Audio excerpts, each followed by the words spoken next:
control the game with the big team fight if LGD theoretically should have a strong early to mid game while MVP are trying to farm up the Radiant. We're going to start this one off with a bang. Immediately the catch bouncing, it hits 3 times. A great start. Follow-up stun connects as well. They're trying to burst on MMY here, but it's Fevi also dropping low, runs in the pit. He'll be the trade, and the Remnant doing heavy damage to KP. A 1-for-1 exchange. Maybe completes the treads as the Bracer, maybe even goes towards a Blink Dagger. We'll see if he wants to just get the drums or if he looks for a more aggressive item. Xiaowei trap mid, they try to stun him. He did TP, had to cancel, but the snowball comes in. It's going to turn against Nuts, and they'll get the trade here. It might even be 2 heroes, because Q already used the Blink. He's going to engage with the ultimate, can't quite get maybe. Who survives on a fraction of HP? Oh, if he could have snagged the tiny kill, that would have been worth it, but in the map. LGD, again, making a move. Xiaowei now, they want another ward, I think. Yeah, and they're swinging around for it. They really want They get revealed, they drop the ward. It's almost in range of the tower. I guess not quite. Nuts getting caught by the uppercut, and the finger is available.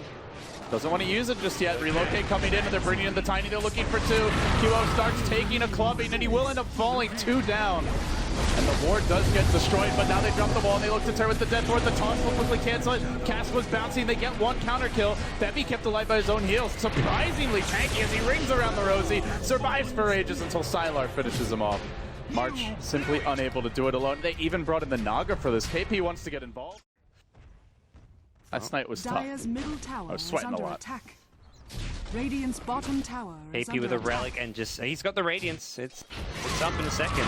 Duo in danger. Walrus punch coming through. Tiny in position, looking for the follow blink, and he does connect again. Maybe the drive-by dunk. Snowball not going to pick maybe up on the way. It's just a solo roll through by Yao, but the Glimmer Cape really dodges most of this incoming damage as they continue to engage. MMY keeping his buddies alive. The death ward zone to the back. They even deploy the wall just to try to salvage this, but maybe tanks through it. And LGD keep on rolling in. No, by the way, there's still a Storm to fight. He goes onto the back hero, the March, Dark Seer, who will end up dropping as well. It's 4 down, and this truly has become a 1v5 game at best. A 1v lanes, he's creep skipping the bottom lane, he's pulled the mid lane right to the tier 2 tower. He's doing a great job of stalling this game though, and giving MVP at least some hope. Oh, maybe he went in with the avalanche, but he got almost immediately hexed. Nuts was ready for this, and now the 2 heroes don't come down. They might be able to get MMY. They back him back in. The mech keeps him up and fighting chip. He's got to relocate, doesn't end up using it. And maybe, and Yao just go to work with the auto attacks here. They beat down 1. They're going to look for more at this point, and Nuts is trapped with it, but they slowly right in. They drop the wall, it's just cooled down in time. KP might be able to finish. Maybe he will. He ends a godlike streak. It actually goes away. The Dark Seer would have loved for that on KP, but they will take. It's been up there with like as good as it gets. I mean, it's been a rough game. You're playing from behind, and his team, not to take anything away from his team has created space for days for the Naga, sometimes most of the time at the cost of their own life, but we have an excellent late game in our own right. We can find those picks later. Let's get the lanes pushed out. Let's continue farming our core items.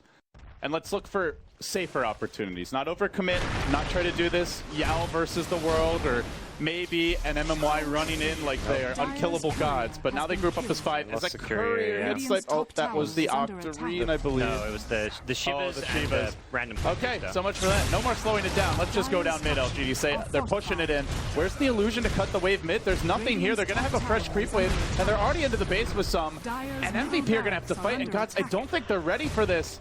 Even a slight slip and mentally, it might cost them heavily here. They're going to look to go vacuum wall. They're not dropping anything else from the Naga just yet. She tries to walk in, but she gets silenced and then jumped on by Sylar, who pulls KP back in. They're going to ball forward. He needs the zone. He can't get it off. Ends up dropping. Forced to buy back. Maybe burning to the illusions. That does pop the Aegis. Xiaowei may also die to Radiance. Bird as QO engages. Tries to finish him off. They do get Xiaowei, and they're back in the fray. Maybe's trapped. Where's the Wisp? Where's the relocate? They can't get to him. The death wall coming through. They might get Maybe as well. He needs MMY, and he needs him now. QO on the run. Sylar trying to hunt him down. Maybe turns around to fight. He survives forever. But MMY was busy helping the rest of the team, and they popped the Aegis, and they... If they just want to BKB and focus down a tower or rack, so... Next Aegis, not going to be for at least like 3 to 4 minutes, but they can just keep doing this. Keep finding pickoffs. You find pickoffs, and then if you get a situation for this hero. Needs to be out there, needs to be active, needs to be cutting lanes, but it's doing nothing if the kinds of LGD say forget about the Aegis. If you're not going to prevent us from pushing, we're going to punish you for it. This moment. Couple people back, and the Wisp is just too far away. The Weave gets deployed. It's just stalling tactics. They didn't even have the Queen of Pain in position. So LGD run. They know there's no reset pull any longer. They turn back for the racks. Maybe does. He hits it once. Now he's just standing and holding position while Sylar jumps in. He's fighting against 4. He kills Febby solo. He may pay on the way out. Could go for the Bloodstone tonight if they don't focus him down. They finger him. But there's the Grave from Chow. It's the fall out from Sylar. And all the while, the rest of LGD dealing with the structures in MVP. Being overrun and completely crushed by the massive gold item experience advantage accrued by LGD as they slaughter MVP within their own base, deep behind the throne. They dive, they kill, they leave nobody surviving aside from the Queen of Pain, and now they throne it. No, okay, they go back. Maybe they go Megas. Maybe they go Throne. LGD, they'll have their pickings of the MVP base. Yeah, it's over. March calls it GG. Game 1 going to go LGD's way. And it just became too much all about the Naga Siren. Like you mentioned it, like at some point you get Tiny Storm both off to such a fantastic start, and yeah, Naga delayed the game by about 30 minutes longer than it could have gone for with how far ahead LGD were, but LGD just polished play from start to finish. Great performance by LGD. They now grab another point, and they've got a shot to end. Well, I think this is their last game of the day, this match.